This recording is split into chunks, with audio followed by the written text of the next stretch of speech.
You know, it was, because this world is so much bigger than the original Wreck-It Ralph, and we wanted that because we wanted the contrast. If you're going to do a sequel, you have to have the right reason to do that sequel, and for us there was two reasons. One was, at the end of the first film, the last line Ralph says is, "If that little kid likes me, how bad can I be?"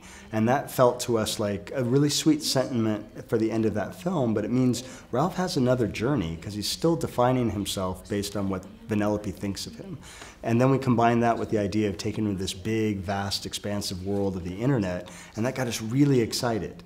But once you sit there and say, okay, now that we're going to do that, you have to say, well, what is that world? What does it look like? And how do we deal with the fact that it's continually changing? We don't want the film to feel outdated in 2 or 3 or 4 years. And so we had to really spend time thinking about what is the story we tell, that it's a universal story, that in 10 or 20 or 30 years is still universal to the world. Because even if the internet has changed, if the story is still emotional and still resonates with people, they'll watch that film. Just like we watch films that are 20, 30, and 40 years old today, they'll do that again in 20 or 30 years if the story is the right story. En la película, Internet es una gran ciudad donde los usuarios no siempre acaban donde ellos quieren. Cuando cogemos el móvil y nos ponemos delante del ordenador, somos un poco presos de los algoritmos del Big Data.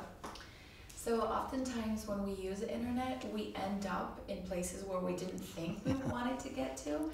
Are we also, and this is something we see in Ralph Breaks Internet, victims, or we depend on these algorithms or a product of big data, and that's where we end up where we end up. Yeah, you know, when we were talking about how to portray the internet, we realized the internet has two sides to it. There's the incredibly powerful side that connects people from all around the world. It lets us find each other, it lets us find items, it lets us live a world in a much more efficient way. But there's also the really complicated parts, which is things like the comments section or the dark net that we portray in the film, or to your point, the ability to kind of go down that rabbit hole where algorithms are sort of shaping and putting us in places. And we wanted that to be represented also, because to us, it felt like we wanted to show the duality of the internet. Hablando de los rincones oscuros de Internet y de esa dualidad que comenta, ¿crees que los niños, los más jóvenes, los adolescentes, los más pequeños, están lo suficientemente protegidos de todo lo que les llega a través de la red? Talking about that duality or the darkness, do you think that youngsters, children, teenagers are sufficiently protected from all of those potential threats that the internet can really bring to their doorstep? You know, I don't know that they are, to be honest with you. I feel like in today's world, the internet it's an open universe that allows people, to your point, to go down these holes that they might not have originally intended. But that's why I think it's important for, you know, parents to have the ability to have conversation with their kids about that. And one of the scenes in the film where Ralph stumbles into this room, and it's a comments room, is that moment where we want parents to kind of open the doors for the conversation with their kids, to say you got to be careful in this world. You got to be careful of what you might see in the internet or what might be said in the internet. And I think that's the complicated part in today's world. But if we can entertain the audience in our film, as well as sort of give the ability to talk about a deep subject matter like the complexities of the internet, then that's what we want to try to do. La película también habla de cómo ahora, precisamente en Internet, la felicidad o nuestro éxito se mide a través de likes, de lo que piensan los otros. Eso no es muy peligroso realmente. As we see in Ralph Breaks Internet, is it not very dangerous, the fact that our success or, you know, how people view us is defined by our likes or our popularity? Yeah, I think that's one of the, there was a point in time where we actually explored that directly from a storytelling standpoint. We had a story where we said to ourselves, what if Vanellope goes into the internet and she gets caught up with this idea of likes, and she suddenly defines who she is based on the number of likes she has.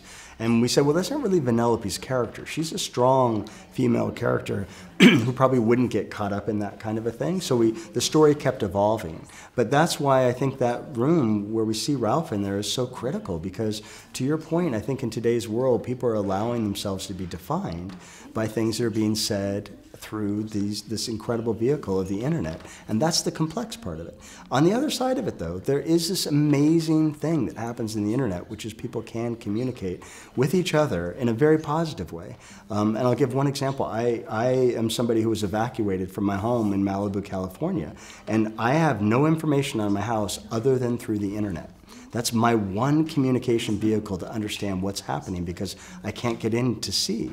And that is incredibly powerful. I never realized the true value of it until you're put in that situation and you realize it becomes a communication tool that allows you to get the information you need. And so I really see those two sides of it. And again, I think kids have to be careful, but we can't say that the internet itself doesn't have value, because it really does.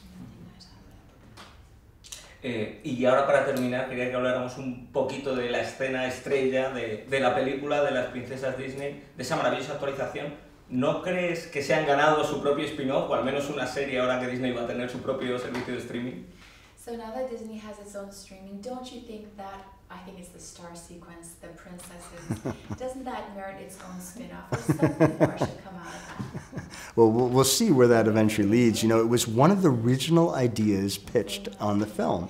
It's very rare that something pitched 3 years ago actually ends up in the movie. These movies go on incredible journeys. And so for that scene, almost exactly the way it was originally pitched to still be in the film, says there is something there. And the audience really seems to enjoy that part of it, because we are having a little bit of fun at ourselves. You know, we're sort of poking fun at ourselves, but in a very respectful way. And so we'll see where that ultimately leads, but we can see that the audience is really enjoying that aspect.